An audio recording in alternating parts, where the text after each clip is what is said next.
Okay, now I am going to explain human physiology, human heart. As we know, the heart pumps the blood. Why do heart pumps the blood? What is need of heart in our body? Okay, now the heart pumps oxygenated blood to different parts of the body so that these different parts could work efficiently and could regulate their activities. Now, the heart have four chambers, okay, which we'll further discuss. Now, first of all, we should know the basics of heart. What is shape? Shape is triangular. Where it is located? It is located between two lungs and it is bent slightly to the left. I have also made a diagram slightly to the left between the lungs. Okay, now what is size? Size is approximately to your fist. Now, the weight is approximately 300 grams. It is more in males and less in females. Now, pericardium. Heart is covered with pericardium. It is a protective layer. Okay, this is pericardium. Pericardium, okay. Two layers of pericardium are there. This is first layer and this is second layer. In between two layers, there is a liquid present. This liquid is pericardium fluid. What does these two layers and this liquid do? They actually prevent the heart from shocks or from the friction when we do exercise. Okay, now four chambers. As we know, heart have four chambers, two upper atriums and two lower ventricles. Atrium is also known as auricle. Now, we should note here that atrium always receives the blood. This should be remembered by us, and ventricle always sends the blood. This is very important. So to get the heart in working. Now what happens from pulmonary vein? We should also remember that when there is pulmonary we say this is always related to the lungs. Now the pulmonary vein which contain oxygenated blood comes to this left atrium. Now this left atrium contain, okay, blood is received in atrium. Here left atrium is receiving the blood from the pulmonary vein, and this oxygenated blood through this valve, this is bicuspid valve. Bicuspid valve means having two flaps. Through this bicuspid valve, it reaches to the left ventricle. Left ventricle now sends the blood. Where it sends the blood? Now the left ventricle sends the blood to aorta.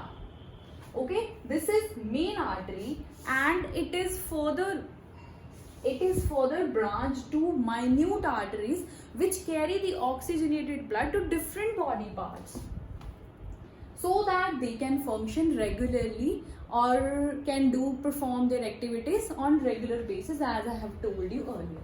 Now, when the body parts uses the oxygen, okay, then the blood again become deoxygenated. Now, this deoxygenated blood again comes to heart. From which? From where? Okay, now from the vena cava. Vena cava, it enters the right atrium. We have two types of vena cava. One is superior vena cava and one is inferior vena cava. Superior vena cava is the vena cava, or we can say it is a main vein which receives the blood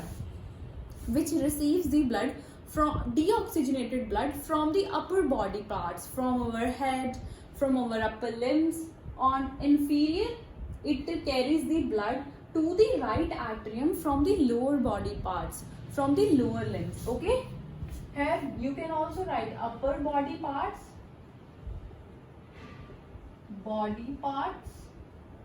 and lower body parts.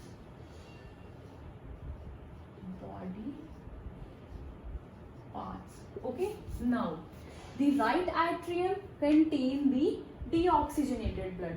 You have noticed that I have made the right part blue and made the left part red. Why so? Here left part blue represents the deoxygenated blood. Okay, the blue colored area is deoxygenated. Here also in right atrium we have received the deoxygenated blood, and through this tricuspid valve.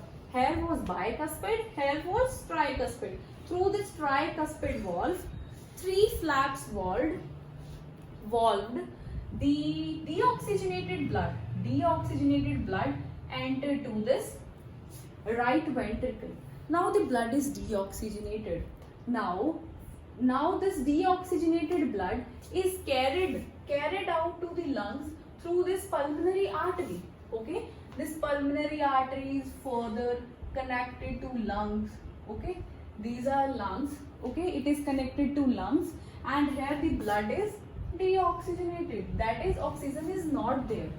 Now the oxygen there we respire, and carbon dioxide is released. Okay, deoxygenated blood is removed, that is it get furnished, and then the oxygen binds to that blood, and again the system moves. Okay, again it reaches to the pulmonary vein and process continues. Okay. Okay, now further, what is double circulation in heart? Okay, and what kind of heart other fishes and reptiles carry, we will discuss in further slide.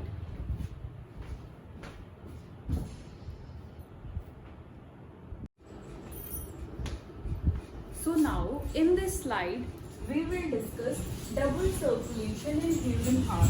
What does it mean?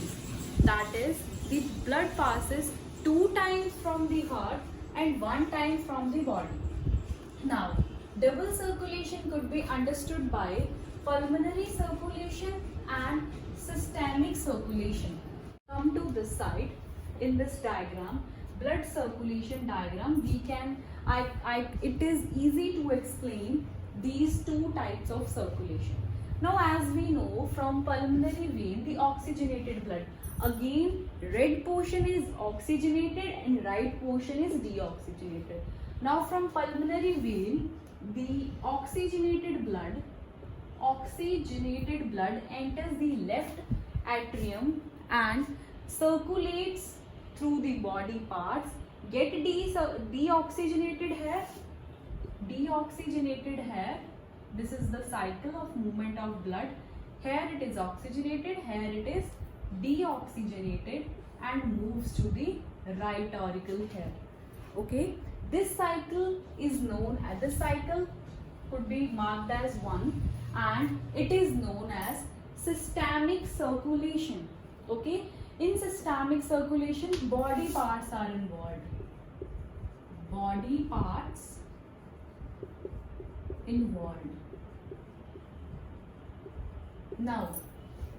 Now pulmonary circulation. Pulmonary always linked with lungs. So here lungs are involved. Okay. Now what happened? From this right ventricle, the circulation takes place, and from right ventricle, the deoxygenated blood, blue shown, is passed through the pulmonary artery and moves to the lungs, and then carbon dioxide is released, blood is again bind with the oxygen, and then same process. Okay, now when the lungs are involved, this is known as pulmonary circulation. This is how blood circulation in human occurs. Now we have seen earlier also that in the heart there are 4 chambers, and all 4 chambers are separated. Why so? So that there is no mixing of blood, and the highly efficient oxygenated blood is carried to the different body parts. Okay, highly efficiency supply of oxygen to the body. Okay, ye in humans. Okay, humans don't tolerate any mixing. Okay, now useful in animals that have high energy need. There is no mixing in humans. This process, this no mixing is in high energy needed animals which maintain their temperature accordingly. Now in amphibians, there is three-chambered heart. There is somewhat mixing of oxygenated and deoxygenated blood, and they are not highly efficient in energy. They don't need high energy, and their body temperature is changed by environmental changes. Okay, in fishes there are two-chambered heart. Two-chambered heart. Now the blood get oxygenated in the gills and then supplied to the body. Here, one time it passes from the heart and one time it passes from the body. So this is the pumping of the blood and circulation of blood in the humans. I hope you understand. Thank you.